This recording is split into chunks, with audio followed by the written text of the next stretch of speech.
others will. 11 p.m, 7 nights a week. Join us.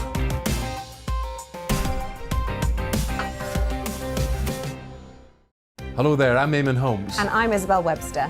And we hope you can join us for Breakfast with Eamon. And Isabel. You make me laugh out loud, belly laugh. Is that important first thing in the morning? Yeah, absolutely. And there's me trying to be deadly serious. News is a serious business. Yeah, I have to rein you in sometimes. Well, it doesn't stop us laughing at it. It doesn't stop us having an opinion on what's going on. Yeah. And it certainly will not stop us reflecting what you think. Weekdays from 6 to 9:30 on GB News.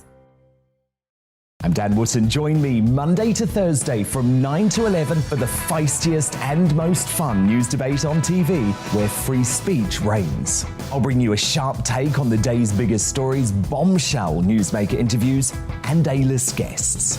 And I guarantee you, no spin, no bias, no censorship, and no reason to go to bed. That's Dan Wootton Tonight, Monday to Thursdays from 9 on GB News.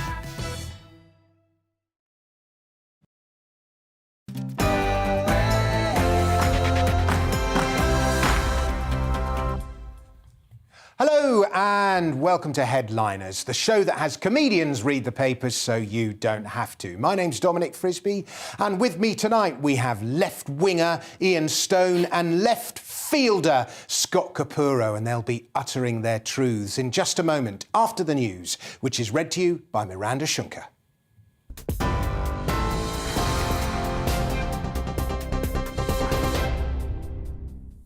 Hello, the top stories from the GB newsroom. Ukraine's president is asking international leaders to enforce a no-fly zone over the country as day 8 of Russia's invasion draws to a close. Russian troops are around 15 miles outside Kiev city centre. They've also surrounded the port city of Mariupol, and its mayor says the rail links have been severed. At least 33 civilians have been killed in an airstrike in the northern city of Cherniv. Ukrainian forces are fighting for control of Enerhodar, which has Europe's largest nuclear plant. And while Russia claims it's captured Kherson to the south, Ukraine maintains its forces are continuing to defend it. President Volodymyr Zelensky says they need air defence now. If you cannot introduce a no-fly zone now, then tell us now when you will do it. If you cannot tell Ukrainians now when you will introduce it, then what else do you need? Tell us how many people must be blown up. We need planes. And as far as I understand, this issue is being discussed in Poland and the United States now.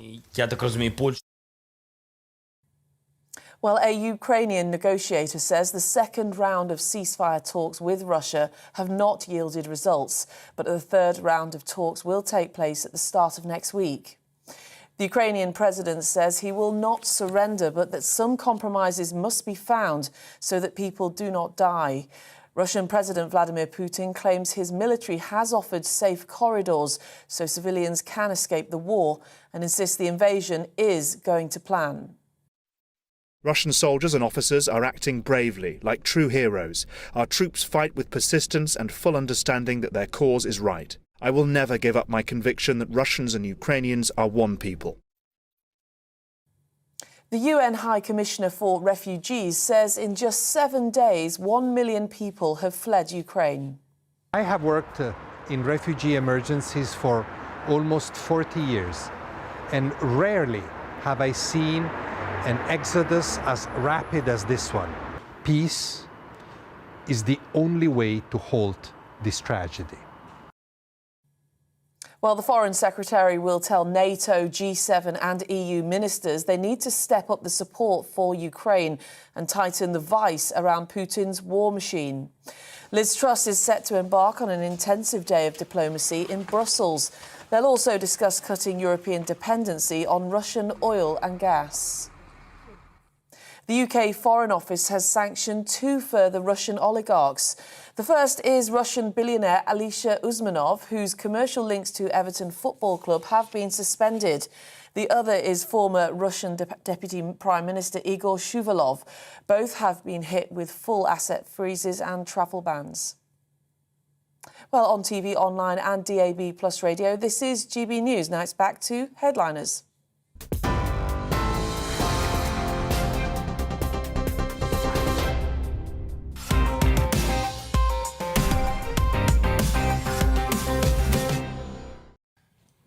Thank you, Miranda. Hello and welcome to Headliners, the paper review show with a difference. The difference being that it is interesting, informative and occasionally amusing. Joining me tonight, we have the man who's just come in from the cold, Ian Stone, and we have international man of mystery, Scott Capurro. And I say international man of mystery because, Scott, you have just come back from the other side of the Iron Curtain, have you? Well, yes, I was in Russia until 2 days ago. Yeah. What were you doing there? Supplying arms. I was wearing a sleeveless vest in yoga, so But I was there to do comedy. You know, I went over to do a couple of jokes. It wasn't my fault the invasion happened. It's just good timing. And was anyone talking about it? Yes, all the comedians were except myself. I didn't feel like I could. I mean, I made a couple of Putin jokes. Were the Russians talking about it, though? The Russian comedians were, and yes, the public were, yes. Some people were very weepy about it and apologizing. They were very upset and very hurt. And Would you say opinion is divided? I was only in Moscow and St. Petersburg, but the people we met, none of them were for the war. Nobody is for killing people. It's probably, like a lot of other countries, a lovely culture and a terrible government is what it seemed to be. And we really enjoyed ourselves until it got brutal and terrifying and we couldn't get out of the country. And our credit cards wouldn't work. Oh, my God, what a disaster. So we had to fly to Uzbekistan and then turn around and fly home. And Were you saying to your phone, I'm American, the US dollar should work for me? Well, they said, are you scared being here? I'm like, no, I'm American. I don't mind being on the front lines. But when we were in Uzbekistan, my husband was reminded that we were in an Islamic country. And when the hotel manager said, you want a king bed for you both? My husband was like, yeah, bring it on. And he forgot for a moment that we could have been decapitated at any moment. But other than that, we had a great time. The worst part was coming back during the tube strike and trying to get to our house. That took longer than flying to Uzbekistan, to be honest. But it was painful to see a culture in front of you fall apart, to see people terrified and abandoned by their own government. And then we were abandoned by KLM. We didn't know what we were going to do. That was the scariest part, not knowing how to get home. And Ian, tell us about your week. I was in Covent Garden this evening. I was doing a gig, but I agree with Scott, and I think the British people feel the same way. It's painful to see the culture fall apart and being abandoned by a government. It's enough to turn you into a libertarian. There we go. Right, the headlines are in, so let's see what they are. Let's take a look at tomorrow's front pages. And we start with the Daily Mail, which runs with, who'll rid the world of this ranting madman, indeed. Onto the Telegraph, which has Putin's chilling warning, worst is yet to come, and mayhem on maternity wards as terror of bombardment brings early arrivals. The Guardian's next, it's all Ukraine, as you can imagine. The Guardian goes with Putin prompts fears of the worst to come in Ukraine and 2 more oligarchs face UK sanctions. The FT next, it has they're trying to wipe this city off the face of the earth with that same picture as in The Guardian, a picture of a weeping father. And also it has EU detains oligarchs' super yachts as UK and US expand list of sanctions. Onto The Sun, which runs with Putin is the extreme gangster, in reference to his ramblings about Ukraine. The Times has Putin vows total victory. The Metro runs with 1 million refugees in a week, with a picture of a woman holding her child. And we finish off with the Daily Star, which, as ever, has its own angle, and it has John Terry dips his toe into geopolitics. Full kit plonker, which is a reference to that time when he was suspended from the European Champions League and then, of course, came to get the cup with his kit on. And those are today's headlines.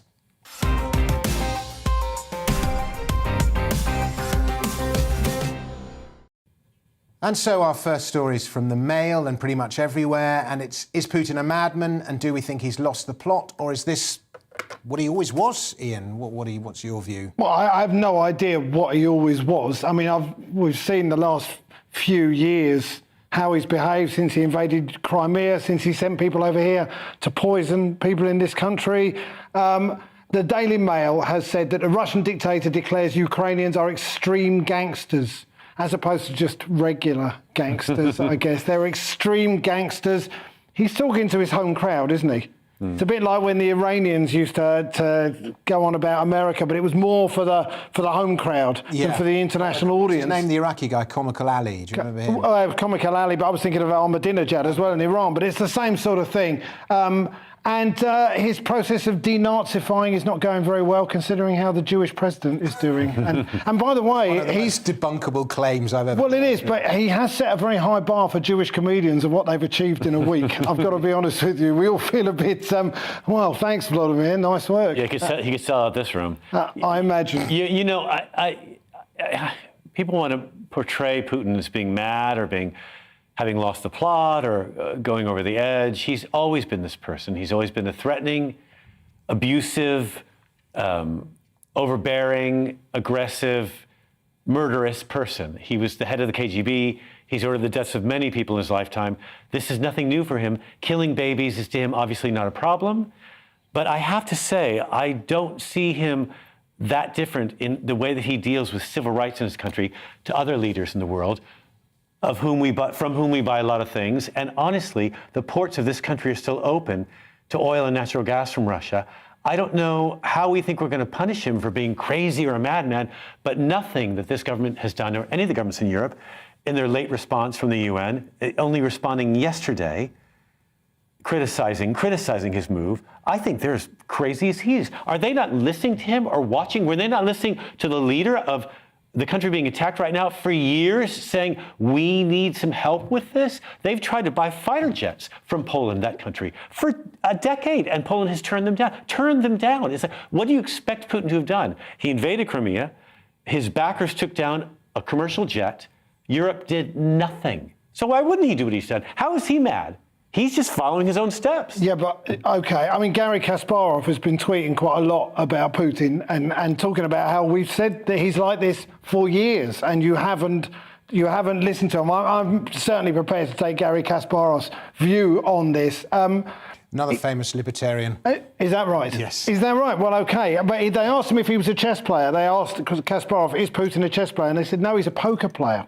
And so then the question then is, should we have called his bluff earlier? Should we have maybe stuck troops in Ukraine and go on then, you want to attack, go ahead and attack.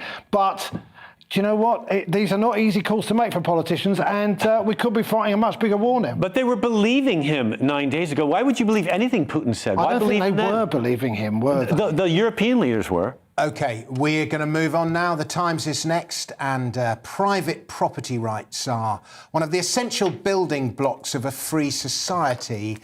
But, Scott, this is in reference to Michael Gove. Michael Gove has said that he's ordered officials to drop legislation that would give the government powers to seize British property owned by Russian oligarchs without paying them compensation. It's a very controversial move. Usually, you can only seize property if the property has been produced or purchased with money from illegal gains. But at this point, the British government feels as though they should just seize everything they have.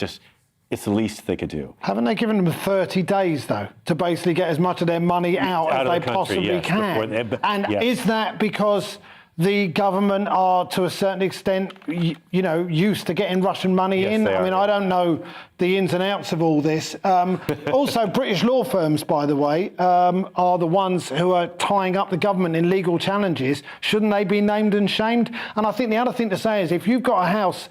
I was reading today some oligarch has bought Athlone House in Hampstead, 65 million quid, and refuses to criticise Vladimir Putin. Now, I'm not saying you should have to criticise Vladimir Putin, but you know what? At this point, I'd like to know where he got that money and what was his last mortgage. If you move from a one-bedroom flat in Wandsworth to a £65 million house, I think something criminal is possibly going on. All they can do is freeze that person's assets if they do decide to. He can stay in that property. He just can't sell it. That's ridiculous, too. And I agree with you. Who are these lawyers that are challenging this law? They're holding up in courts, so it may never happen. That law may never be created. Another interesting thing. Sorry, Dominic. I know you were going to say another interesting thing. The government allies have suggested that the seized properties could be given to Ukrainians who've been forced to flee the country. Yeah.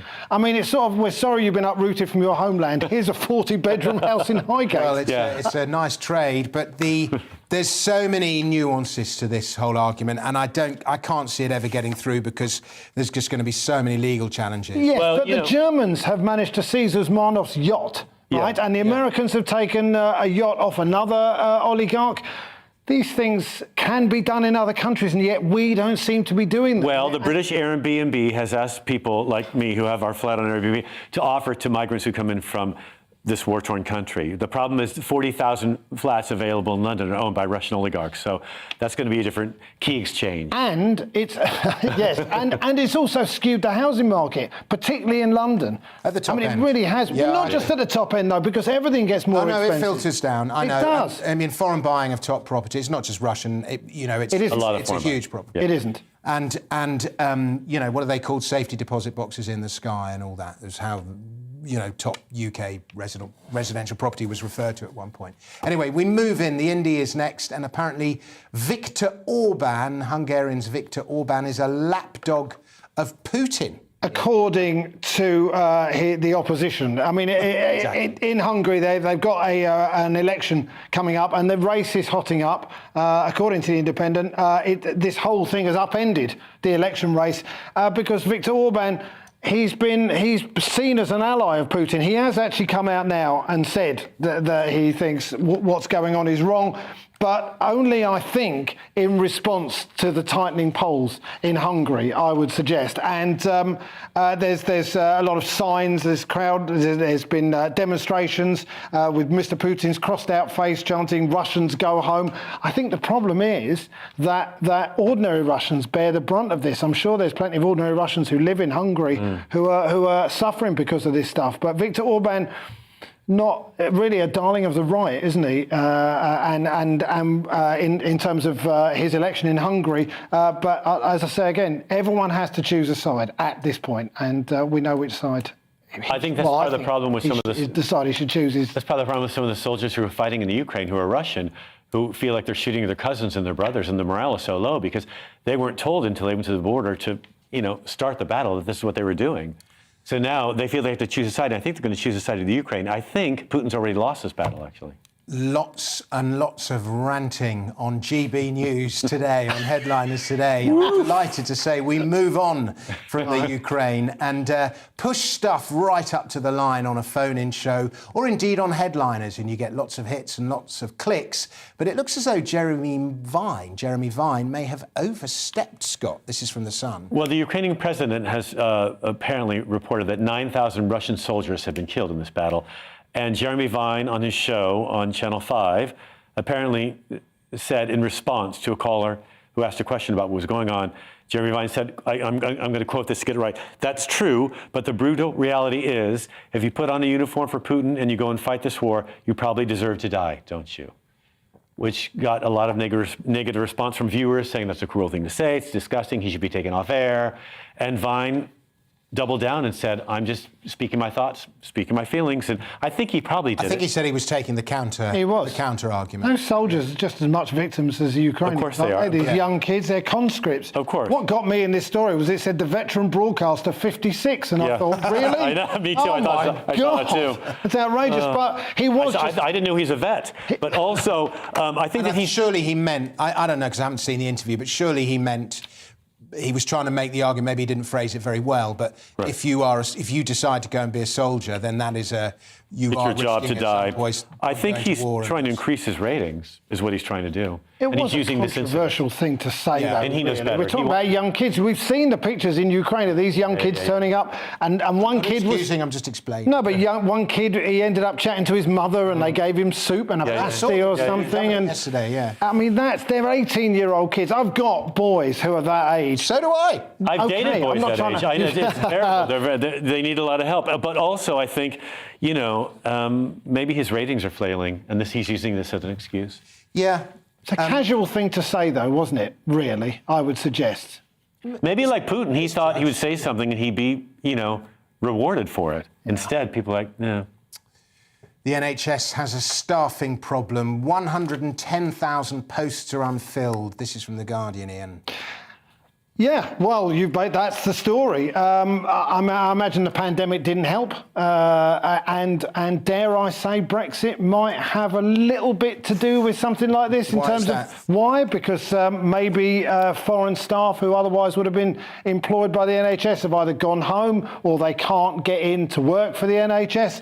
I'm not saying it's the main reason. I am saying it's the main reason, actually. But listen, there's been a lot of shocks. The NHS was short of staff. There are labour shortages where the pay's rubbish. So yes, well, the other issue with all this is the Conservative government's treatment of the NHS. Up to 2010, the NHS, I don't know the figures in terms of how much of the GDP, but it's a lot less now than it was then, as I understand it. And I imagine that hasn't helped either. NHS spending as a percentage of GDP has not gone up under the Conservative government. I think it has. It certainly hasn't declined. Really? Yeah. Well, we're talking fractions. Well, then why are they being paid less? Because it's an inefficient organisation. It's not that nice a place to work for. There's all sorts of other reasons why for these staff shortages. Right, well, and it's also to do with the whole thing of employing, what do they call them? Not freelancers, locum staff or whatever they. But they always did do that. They always did do that. No, it's worse than that. We had a story on it yesterday, and the Treasury's withholding funds, and it says it has to be spent this way and another way. Like all these things, it's not as black and white as the Guardian. Well, I never said it was black and white, but I think the pandemic, and I think Brexit, and I think underfunding has had something to do with this. Controversial opinions on GBNews. What do you mean controversial? You mean which your viewers don't agree with, perhaps? Well, some of them do and some of them don't. No. I was diffusing the tension, Ian. We have reached the end of part one. Coming up in part two, we have the athletes banned from the Winter Paralympics, Melinda Gates meeting with Jeffrey Epstein, and the actress who played Catwoman drinking milk from a bowl as part of her research. That's all in a moment.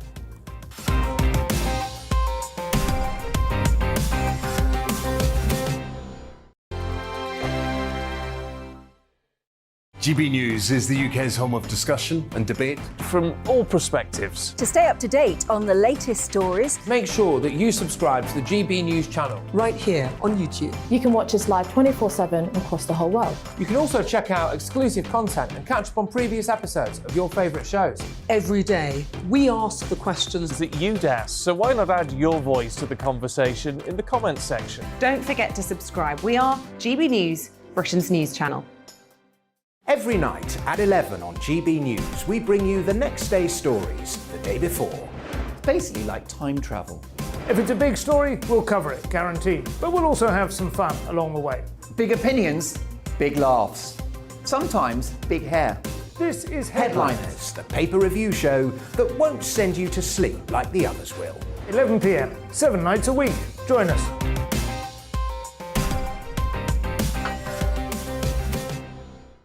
Hello there, I'm Eamon Holmes. And I'm Isabel Webster. And we hope you can join us for Breakfast with Eamon and Isabel. You make me laugh out loud, belly laugh. Is that important first thing in the morning? Yeah, absolutely. And there's me trying to be deadly serious. News is a serious business. Yeah, I have to rein you in sometimes. Well, it doesn't stop us laughing at it. It doesn't stop us having an opinion on what's going on. Yeah. And it certainly will not stop us reflecting what you think. Weekdays from 6 to 9:30 on GB News. I'm Dan Wootton. Join me Monday to Thursday from 9 to 11 for the feistiest and most fun news debate on TV, where free speech reigns. I'll bring you a sharp take on the day's biggest stories, bombshell newsmaker interviews, and A-list guests. And I guarantee you, no spin, no bias, no censorship, and no reason to go to bed. That's Dan Wootton tonight, Monday to Thursdays from 9 on GB News.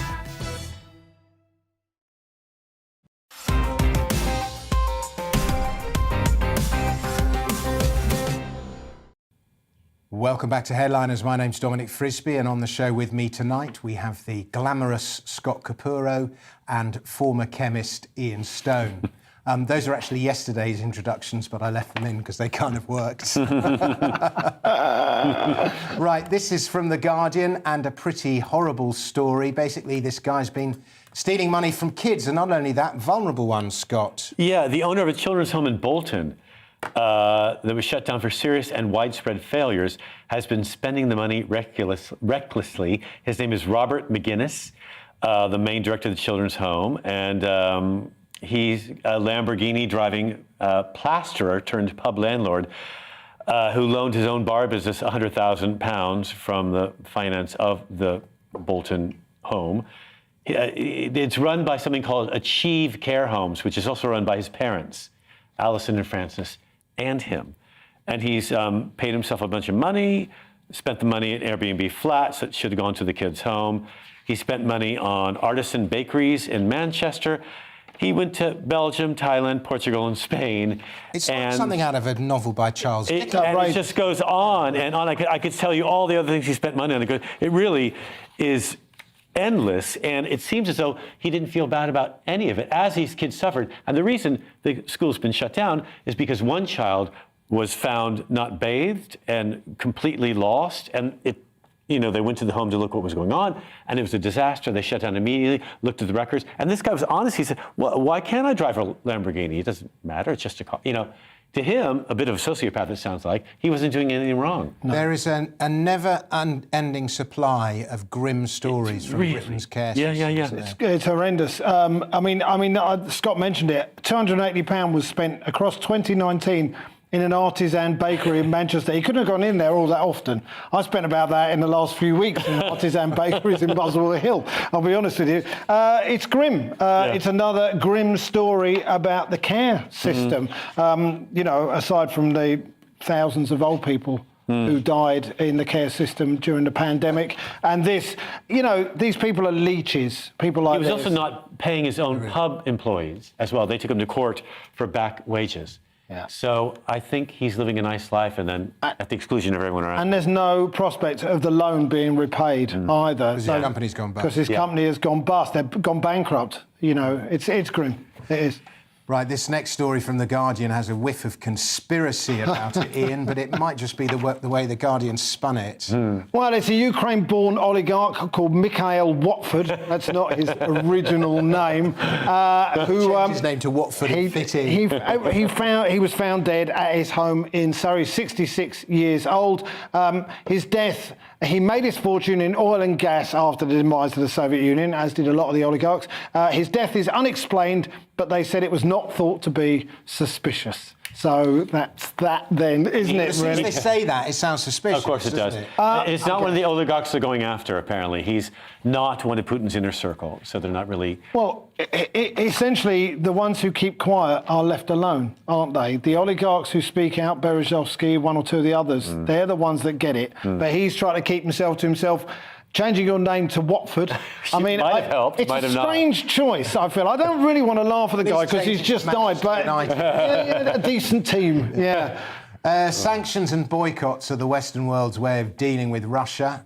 This is from The Times, Scott. Yes, well, the Paralympics leaders they say The Times, they've caved into pressure and banned Russian and Belarusian athletes from the Winter Paralympics. Apparently, 77 Russian athletes have been expelled. 20 Ukrainian athletes may or may not show up. And then a number they didn't know of Belarusian Paralympic athletes are not welcome. Apparently, it's a bit of a confusing story because the IPC has admitted they don't really, within their rules, they're not allowed to expel countries. Just hiding behind that, though, aren't they? Really? They are. The rules. Right. They said they've been put in a unique and impossible situation. It's not impossible. Just ban them. No one is going to think less of them for banning the athletes. Well, they say that they kind of have banned them, and I'm not sure what kind of means. Yeah, I think that what they've done is made it very uncomfortable for those athletes who arrived. And there ran a photo online. I looked at the story, and the photos ran online, and there's a photo of the doors to one event shut and locked with two Paralympic athletes. You see the backs of them standing looking at the doors, and you assume that the Russians where the doors have been locked if they were walking up to the event. It's like they're standing behind the door going, don't let them in, they're coming. Exactly. I think what you describe, Ian, is a very common thing in large institutions. Almost doesn't matter what sector the institution is, but to get to the top of a large institution it pays to not see things in black and white. It pays to just be a bit... And so you have the whole kind of leadership across the spectrum of people who won't make bold decisions like, no, we're banning them, or yes, we will ban them. Wow. Do you know what I mean? Well, their job is probably to be a bit more diplomatic, which is why none of us are CEOs. Yeah. The three of us are in comedy because we hate authority figures. We even dropped on our head. We don't trust anybody. But that is not, those are not the makeup of someone who runs a company or a country. And also, by the way, we're talking about the IOC and the IPC. These are organisations that shut their eyes and ears to all sorts of stuff going on. Again, they would have an Olympics in North Korea. They had the Olympics in Russia when he was, invading the Crimea, and no one said a word. Yeah, and the World Cup's coming up in Qatar. Yeah, exactly. Because of the same stuff. 5,000 You keep giving me stick for explaining when I'm only explaining. I'm not excusing. I'm not giving you stick. I know, but you look you. I'm not tense. You're gesticulating with the. It's how he keeps himself slim. All that activity. It's his. What's that thing you do? Pilates? Regime. It's my Pilates regime. Yes. Right. Russians may no longer be able to watch the Premier League. That'll end the conflict. This is from the Independent, and Ian, you can kick this one off. Thank you. Premier League TV rights deal in Russia under review. Richard Masters, who is the Premier League's chief executive, this is in the Independent. That's how angry we are with them for what's going on. We won't let them watch the Premier League. I mean, I'm sure on this show you've been talking about Abramovich quite a bit. Never ending. Yeah. Who is he in Belarus at the moment, trying to broker peace talks? I hear the Glazers are trying to solve the Middle East problem as well. Saudi. By the way, on that note, Saudi Arabia have apparently volunteered themselves to broker peace talks between Russia and Ukraine. I'm interested to see how that one pans out. Do you know what? That's too much information to take in one go. They've had a very peaceful country for quite a long time. The Premier League is about money. It is about money. I love watching it. My team's in it, and it's great entertainment. But it's about money. So when they do something like this, you know that they are, unlike the IPC, the Paralympic Committee, they're actually going, no, I think we'll do the right thing for once. And that's what they're doing. You know what? Russia should be a pariah state. And if they stop watching the Premier League, great. It's hard to make a country a pariah state when the people don't effectively vote for the leader. What should happen is what's happening right now during wartime, sadly, are sanctions, oligarchs being arrested, put in prison perhaps, and people should be going after the leader instead of inviting him to dinner the way European leaders have been doing for so long. That's what should have been happening a long time ago. Do you think he was upset by the size of the tables in European leaders? Because he loves a big table, doesn't he, Putin? Imagine if he had to work with what I've got. He wouldn't be sitting next, and it's the Gates-Epstein axis. Is it real, and are they lizards, Scott? She is a lizard. She's never left her bubble. Melinda Gates has revealed that she's divorced her ex-husband, Bill Gates, because he had a friendship with, Jeffrey Epstein, and it made her very uncomfortable. And she mentioned it at breakfast. He ignored her, so I'm going to take my cash and walk out. She feels uncomfortable about the cash. She feels it might have been ill-gained. So now she and her ex-husband are friendly, but she's made it very clear, we're not friends. That might take some time. I might have to go back in my bubble, become a sociopath again, buy myself a new outfit. She's a monster. And she's... What does she know? Is she hiding anything? She knows too much. And she might wind up in prison with a rope around her neck, too, like the rest of them. I don't know what she knows, but she was there. She knows what he knows. Listen, if what's said about heterosexual relationships is true, and the wives know more than the men, she might know more than he did. I don't know. Okay. They do have the wealth to take down this channel. So yeah, they do. Move the conversation into the measured Ian Stone. Honestly, may I say, what she's trying to do, I think she's jumping ahead of the game. And before her ex-husband gets in trouble, she's saying, I knew nothing. She's distancing. I think that is interesting. I was on this show maybe a couple of weeks ago talking about the fact that the only people who've gone down for what happened are Jeffrey Epstein, who's dead, and Ghislaine Maxwell. None of the powerful men, and I'm not saying Bill Gates is one of them, but none of the powerful men have anything has happened to them. Well, so maybe this is what's going on here. One other thing, by the way, I know you called him Jeffrey Epstein, right? Did you mean to call him Jeffrey Epstein? No, I always called him Jeffrey Epstein, and then Josh Howie gave me a load of Yes, because it's a bit of a red flag. I'm not saying it's for one spelled thing. EI, so it should be Stein. But Josh was saying call him it's Epstein, and so there is a bit of a red flag in terms of anti-Semitism when people call him Epstein or Epstein with a st, because it's more of a sort of Yiddishization. Well, I called him Stein because I did German O-level at school, and it's a German name, and EI is I in German. There was no. I understand that completely. I'm just saying that's interesting. Jewish people listening to you say that, because that's Jeremy Corbyn got in trouble for calling him Jeffrey Epstein or Stein or whatever, and it's because it's adding that sort of Germanic Yiddish type feel to it. Absolutely is not a criticism of you. Phonetics are phonetics. Might I also add that his ex-wife feels terrible for the women that were abused. She said that. Is that what she said? We should include that. Good to know. Now, what does she think about this? 8 cyclists, 8 have now been killed on the same stretch of the Holborn Gyratory since 2008. How long before somebody in street planning gets sued for manslaughter or murder even? This story's from the Mail, Ian. Yeah, an ex-corporate lawyer was crushed by a lorry as she battled through rush hour London traffic on a bike. This is the bit that got me about this story. It's in the Daily Mail, and it said, on a bike at the height of TfL's tube strike chaos, essentially linking the fact that this poor woman died on this gyratory, which is obviously very dangerous, with the fact that there may well have been a bit extra traffic because of these unions and their striking. Because it's got nothing to do. It's got nothing to do with the tube strike. It's got to do with the fact... traffic was... I think there was double the normal levels of traffic. You know what? Of course that is because of it, but I still think that they're using that as a way of having another go at the RMT. Whatever you might think of the tube strike, this place is terrible. 8 cyclists have died on Holborn's notorious gyratory. It's incredibly sad, and it is dangerous. I've cycled it. It's mayhem. Yeah. It's interesting. My husband told me to ride my bike here to the show tonight because there was so much traffic, and I'd have to go through there. Now I'm thinking what his actual intention was. My older son was recently over here, and he bought a bike. And you see him cycling off, and he wears a helmet, but it is a worry. He doesn't cycle through the centre of town, as far as I know.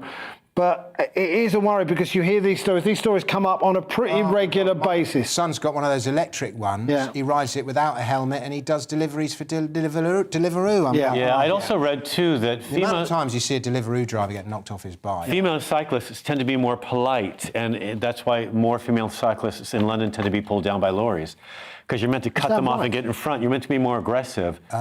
So, that's... terrible. I think it's just incredibly sad, and I think what you're saying about town planners getting sued, I guess when that happens, then maybe things will change. That precedent needs to be set. Right, we've reached the end of part 2. If you would like to know which American politician had an affair with an ISIS bride, then stay tuned. First it's the weather, then ads. We'll see you in a jiffy. Good evening. Light winds creating a slow-moving weather picture at the moment, which means for some, particularly in the east, tomorrow will be wet and dismal, whereas in the west it should be reasonably bright with some sunny spells. Here's the big picture. These weather fronts have been draped across the country, kind of just stagnating through the day today, and they're going to stick around during tomorrow as well, making for a dull, damp evening over eastern Scotland and northern England. The rain is easing off overnight across Wales, but staying dank and drizzly over the Midlands. Misty, murky conditions. Pretty poor on many roads, particularly the M6 this evening, but increasingly the A1M also with a lot of spray and surface water. Further west, clearer skies will allow maybe a touch of frost in Northern Ireland, but mostly we're staying above freezing. But it's not going to feel very pleasant under that zone of wet weather over eastern Scotland, northeast England during Friday. Rain at times over the East Midlands, East Anglia, perhaps the southeast, whereas much of the west will be dry and bright, some sunny spells. Just a few showers for Northern Ireland, South Wales and southwest England. It's in the south where we could reach double figures, but stuck under that rain band, as I said.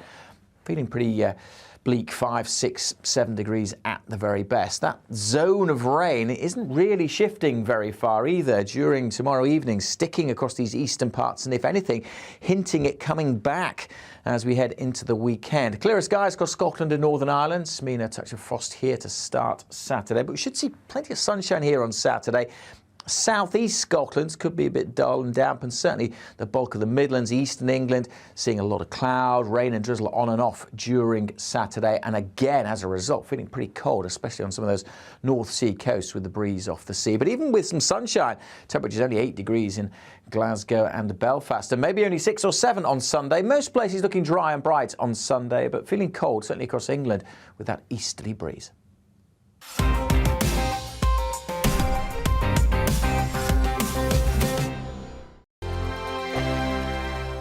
GB News is the UK's home of discussion and debate. From all perspectives. To stay up to date on the latest stories, Make sure that you subscribe to the GB News channel. right here on YouTube. You can watch us live 24/7 across the whole world. You can also check out exclusive content and catch up on previous episodes of your favourite shows. Every day, we ask the questions that you'd ask, so why not add your voice to the conversation in the comments section? Don't forget to subscribe. We are GB News, Britain's news channel. Every night at 11 on GB News, we bring you the next day's stories the day before. Basically like time travel. If it's a big story, we'll cover it, guaranteed. But we'll also have some fun along the way. Big opinions, big laughs. Sometimes big hair. This is Headliners, the paper review show that won't send you to sleep like the others will. 11 p.m, 7 nights a week. Join us.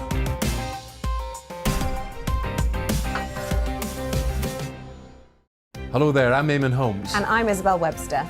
And we hope you can join us for Breakfast with Eamon. And Isabel. You make me laugh out loud, belly laugh. Is that important first thing in the morning? Yeah, absolutely. And there's me trying to be deadly serious. News is a serious business. Yeah, I have to rein you in sometimes. Well, it doesn't stop us laughing at it. It doesn't stop us having an opinion on what's going on. Yeah. And it certainly will not stop us reflecting what you think. Weekdays from 6 to 9:30 on GB News. I'm Dan Wootton. Join me Monday to Thursday from 9 to 11 for the feistiest and most fun news debate on TV, where free speech reigns. I'll bring you a sharp take on the day's biggest stories, bombshell newsmaker interviews, and A-list guests. And I guarantee you, no spin, no bias, no censorship, and no reason to go to bed. That's Dan Wootton tonight, Monday to Thursdays from 9 on GB News.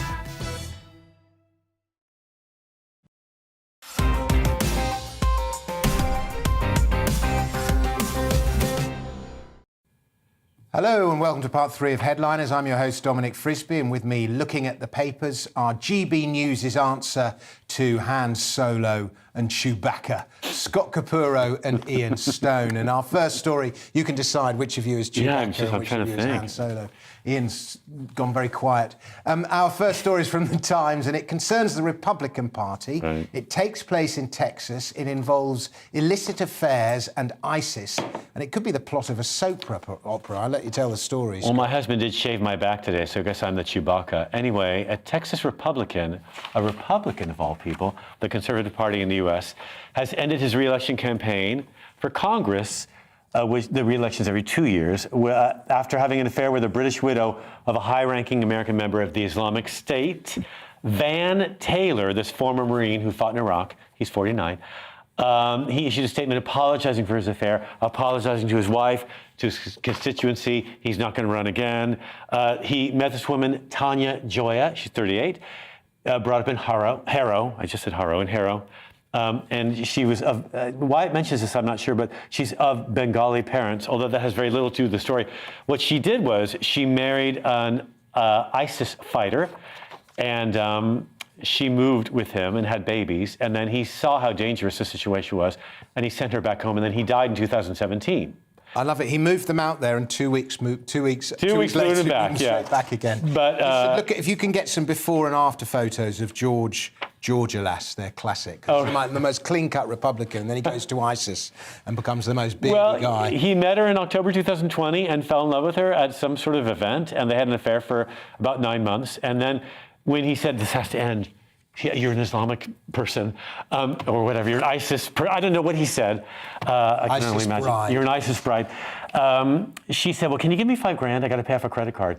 And he did, and he said, if you keep your mouth shut about this, I will. And then it leaked, and he asked people who came to him, he said, can you keep it quiet? They said, no, we really can't. So they suggested he leave his campaign, and he did. because he had sex with an ISIS bride for quite a while. Well, love is blind. Love is blind, isn't it? We've all You fallen ever with paid it. anyone $5,000 to keep them quiet?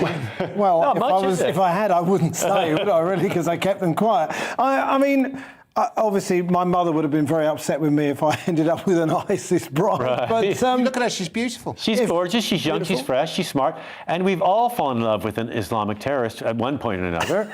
I mean, it's a very gay look, that long beard, they're alone, nice tan, I don't know, they look good to me. Sinead O'Connor. It doesn't work. It doesn't work if you're running for election for the Republican Party, or I imagine the Democrats, I have to be honest. He must feel so ashamed and embarrassed. In every way possible. Right. And he should be ashamed and embarrassed just to be a Republican, in my opinion. Oh, Ian, stop it. Well, some of the proclamations are quite similar to those of ISIS, so the campaigns run hand in hand. You keep projecting all this stuff on me. Anyway, now we're going to talk. We're going to do this story in the last one, but let's do it now because it's funny. Zoe Kravitz, who's playing Catwoman in Batman, Ian, this is yours. Yeah, Zoe Kravitz says, this is in The Independent, Zoe Kravitz, I don't know who this is, she's playing Catwoman, right? She says she drank milk from a bowl like a cat ahead of Catwoman role in The Batman. She's method, apparently. I'm method, dude, she told Jimmy Fallon. Essentially, she said, I would study cats. Fallon said I would study cats, and Kravitz said I did that. And then the host suggested, well, did you drink milk out of a bowl? And she said, I did that. I did, and nobody could tell if she was joking or not. She must have blind them. She must have tipped him off to ask me that. I imagine. She also did a poo next to the litter tray as well, apparently. Nice. Brought in a pigeon from the garden and She's left it on the kitchen table. She's Lenny Kravitz's daughter, actually. She's quite good, actually, yeah. Right. And she was on a couple of series on HBO. She's good. But is it who is it that told Hoffman during Marathon Man? Laurence Olivier. He said, why don't you just try acting? Why don't you try acting? But to be fair to Dustin Hoffman, Laurence Olivier is so over the top in that film. He's supposed to be playing. His accent goes from German to English to Russian. Perfect. That's because you don't know who he is. He's not the vice angle. What are you talking about? He was a brilliant theatre actor. On screen, he was always over the top. And Dustin Hoffman is a in Rebecca, he's over the top. Are you out of your mind? That's his saving film. Oh, you're Spartacus as well. By the way. Hello, genius. But anyway, Zoe Kravitz apparently made like a cat. Quite a bit. That's the story. I think a lot of those method actors make out that they do stuff that they don't actually do in order to make it to give a bit of glamour to the film. Apparently, when in one of the films, but you should, if you're playing a part, you've got to research it. Meryl Streep slept with Ice when she played a homeless person. Right. Nice. Ice, not ISIS. Ice. Do you think Zoe Kravitz like having a bell round her neck for 6 months? She's got a nice tail. Zoe's coming. Yeah, I got offered a part as a serial killer, and I took out 9 people. And, Anyway, the star for dinner. And what could be better than Disneyland? Surely not an ITV, BBC-inspired theme park. Tell us. Called the London Resort, which was meant to be built in Kent. Actually, a $3.5 billion project was taken down by rare spiders. Actually. Apparently, the area is meant to be built is it's called the Swanscombe Peninsula, which is a wildlife refuge for jumping spiders. And jumping spider protesters mentioned that. And the BBC and ITV pulled their funding. So that resort will no longer be built as of now. It's a setback, it says, but it means really they don't have any money for it. 1,150 acre or 465 hectare extravaganza. But it's not going to happen, I don't think. Do we need it? Who knows? I mean, 3.5 billion is what they're talking about. I mean, Britain's answer to Disneyland. I get the argument, but I feel sorry for the investors because they've all lost their shirt. Well, but there's a jumping spider there that's rare. I mean, you can imagine the spider could jump somewhere else. Or that could be a ride itself. It almost cannot be seen with the naked eye, apparently. Now, doesn't mean it's not there, but it's endangered, though, isn't it? That's and it's like the one place you get it. And so we don't need. Do we really need a Disneyland? I mean, children do. Think about the little kids. You go, do we need another comedian? Well, whatever. Yeah, I want to be. But I'm not a comedian jumping on a jumping spider every time I go on stage. Do we need a little waitress in Bethnal Green? Yes, we do. But but it's not for some overlord to decide what we need and what we don't need. Overlord. What about? Sorry, what's happened? Well, that's the status that you've achieved on this show, Ian. Right, we're going to move on. Social. Actually, let me read it off here. pull back the curtain, you can see what actually goes on. The Independent is next, and solidarity with Ukraine through the medium of chicken Kievs, or should I say chicken Kievs. Yeah. Ian. Social media users have called, I don't know how many, it's in the Independent. Social media users... Probably the same one who got the BBC ITV theme park claim. Possibly. A jumping spider and a Ukraine enthusiast. He called on supermarkets to change the name of Chicken Kiev to Chicken Kyiv in solidarity with Ukraine. I had a chicken Kiev or Kyiv, whatever you want to call it, the other day. My missus bought them, and I said, "Did you buy them because of..." And she said, "No," but I thought it must have been in her head. She said, "Well, we had different chicken the other day." I love a chicken Kiev. Is it chicken filled with cheese? No, it's garlic. It's garlic butter. Oh, It's that sounds so it is. It's lovely. Apparently, someone breadcrumbs. It's got three really good things: garlic, butter, chicken, and breadcrumbs. It's very, very tasty. That's four. That's four things. Oh, yeah, so by the way, somebody I posted a picture of my chicken Kyiv and on social media and said doing my bit. Right, I didn't put "I stand with Ukraine" because I thought that would have been too much, but I did get somebody come back to me saying, "Do you know they were invented in France?" So it's just a made-up thing, apparently. But they're saying, why not rebrand your chicken Kievs as Chicken Kyiv and donate proceeds from the sales to Ukraine? They were saying that to the supermarket, and the supermarket obviously went, well, no, we want to make some money for ourselves, I guess. But I don't see how they make money out of a chicken Kyiv anyway, because they're like £2. There's so much in them. They must make about 10. They must be on. Do you know when you find food that's that cheap and you think, how do they make money? Not in the supermarket, I shall. Yeah, I would never eat that food anyway. That's sweet of you. So patronised. I thought you were on my side. I wasn't until you brought up food. So we move on to what is our next story. Michael Caine's Rolex, says the Times, has just sold for 125 grand. Not many people know that. Well, the two-time Oscar winner, 88 years old. You've been waiting 50 minutes for that joke. Good one. He decided to sell some stuff. You're only supposed to sell the bloody Rolex. That's the other joke we could have done at that point. Sorry, Scott. No, it's all right. You're doing really well. He also sold a director's chair from Get Carter for, it was estimated to go for $1,200, went for $5,000. Everything not that much. I know. I don't think. But it's a lot for a chair that really no one knows where it's from. You could say it's from any film, but because he put a stamp on it, I don't know. It's strange to me that people spend money on these things. It's like, what are you going to do with that chair? Memorabilia. What's the total? The total was 847 grand. And it's going to charity. Beautiful, yes. 300 grand. And it's going to charity. It is going to charity. It's very sweet. Yeah. And I'm sure he's pleased. You always worry when people do these things. Great. When right before my mother passed, she gave me an oil painting. So I always wonder when stars do this stuff, if they're getting rid of the things because they've got some bad news. You know? I hope he's all right, Michael Caine. Well, I guess he just wanted They're downsizing, apparently. Is that what it is? Yeah. Sometimes, back in the day, I used to do a lot of voiceover, and sometimes you find yourself in the waiting room of a Soho sound studio, and you often see kind of famous people. And I remember looking opposite me, and Rob Brydon was on the seat opposite me, and so I was sort of looking at Rob Brydon thinking, oh, it's Rob Brydon. And Rob Brydon was like staring over there, and I was thinking, why is he staring over there?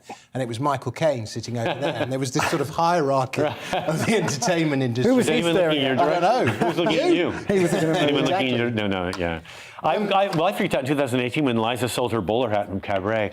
I thought, does this mean it's the end? But she's still with us, thank God. How much did she sell it for? A lot. I mean, that must have been a lot of money. I paid a lot of money for it, I did. If I had money, I would be in the market for stuff like this. I would. Because I mean, there was a poster from Zulu.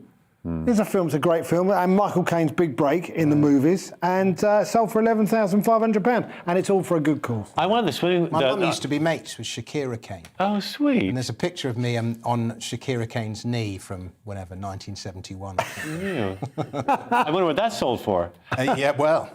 I wanted to buy the Speedo that Burt Lancaster wore in Swimming Pool, where he walked through the film in a Speedo, in a swimsuit. I looked for that online. I couldn't find it there. That I would pay money for. Yeah, they're kind of hot, those babies. Right. And finally, Ian, we have The Times reporting that Neighbours is no more. 37 years. I saw a lot of stuff. Basically, The Times said Neighbours waves goodbye after 37 years.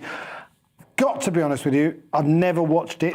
Never in my life. I mean, I know about Kylie and Jason and that's about it, I'll be honest with you. Mark Little, who used to be on the circuit for a while, he was in Neighbours, wasn't he? Yeah.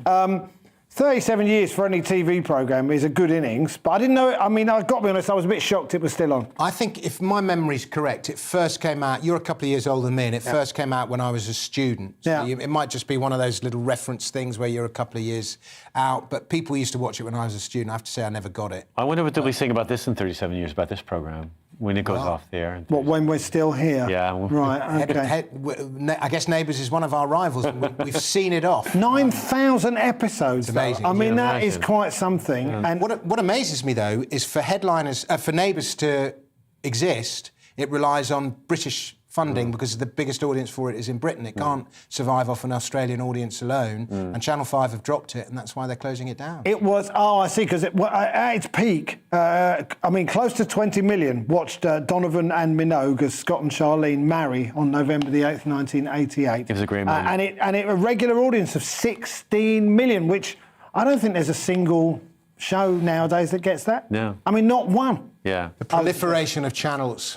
Oh, right, When I get my comedy show, that'll happen. And I think it's the warming of the planet, because I used to watch it because of all the sunshine. The warming of the... It made me feel better. I watch it, looks so warm and nice. Have you seen the video, the famous, what's the song called? Remember when we were... You're a Womble? No, it's not that. OK, sorry. Am I mixing them up? Yeah, the famous Did they used song to clean up litter, it's great. Charlene? It was their big number. I can't even remember what the name is. No idea. I should know I'm gay, but I have no... I'm going to lose my card. Remember, Anyway, I'm so ignorant. Everyone's going to be going these ignorant fools and sending angry tweets and so on. Did it have a big gay audience, a big gay following? Yeah, really? Totally, yeah. And then there was another one, wasn't there? Home and Away, wasn't that? I love that one. That was the rival. That was like Crossroads to Coronation Street. They had more sex on that one. That's why the rival. Yeah. They had Danny Minogue. Yeah. Right. OK. I never watched either of them. Yeah. She's an angry woman. Is she? Yeah. Why is that? What'd you say to her, Scott? I pissed her off in the front row, yeah. She shut down the show once. Yeah, she did. I don't know why I was being nice, but I think it sounded catty. I don't know. I think I wasn't praising her. I know. I can't believe it. I know, I insulted her. I don't know what I... Yeah, no, I never watched Neighbours, but I suppose I should be sad it's gone. It's like it marks our lives, doesn't it? Well, we have reached the end of our stories. Wow, that went by fast which gives for us. Our two comedians an opportunity to plug what they're doing this weekend. Where are you both gigging this weekend? Oh, I'm in Hitchin tomorrow night. You lucky gig. person. Yes, It's a nice gig. Yeah, it'll be fun. And are you anywhere on Saturday? I am. I'm doing one of your guests here, Eric McElroy, books a show that I'm doing South London in Brixton. OK, excellent. Yes. What about you? I'm going to the North East. I'm in South Shields on Friday and Saturday, and then Durham on Sunday. Oh, very nice. Who the glamour never ends. The Comedy Store. It's a Comedy Store gig. Okay, yeah. Well, if you care, I'm at the Comedy Carnival, and I was doing the Central London one, but I seem to be moved to Clapham. I don't quite... Nice gig, though. More glamorous one. The Clapham one's nice. Yeah, it's very, very nice. Great, they're all good, yeah. Oh, that's good to know.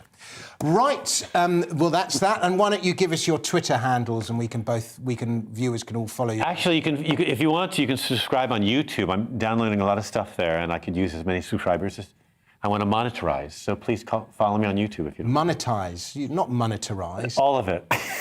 If anyone's going to know that word, it's Ian D. Stone, at Ian D. Stone on Twitter and Instagram. And very good, at Ian D. Stone. And I'm at Dominic Frisby, and we should all follow each other. Do I follow you on Twitter? I don't know. I follow you around. Okay, I know I follow you. Yeah. Occasionally. Yeah. Occasionally Ian barracks me about some issue or other. Right, ladies and gents, thank you very much for watching. It's been a pleasure. You enjoyed... What you just saw there was filler. I think, didn't feel that way at all. We filled it reasonably well, however. Thanks very much for watching. That's all we have time for. Thank you to Scott Capurro and Ian Stone. Headliners will be back at the same time tomorrow evening, same time, same place, 11 p.m, 5 a.m, and Mark Dolan will be in the hot seat. Until then, cheerio.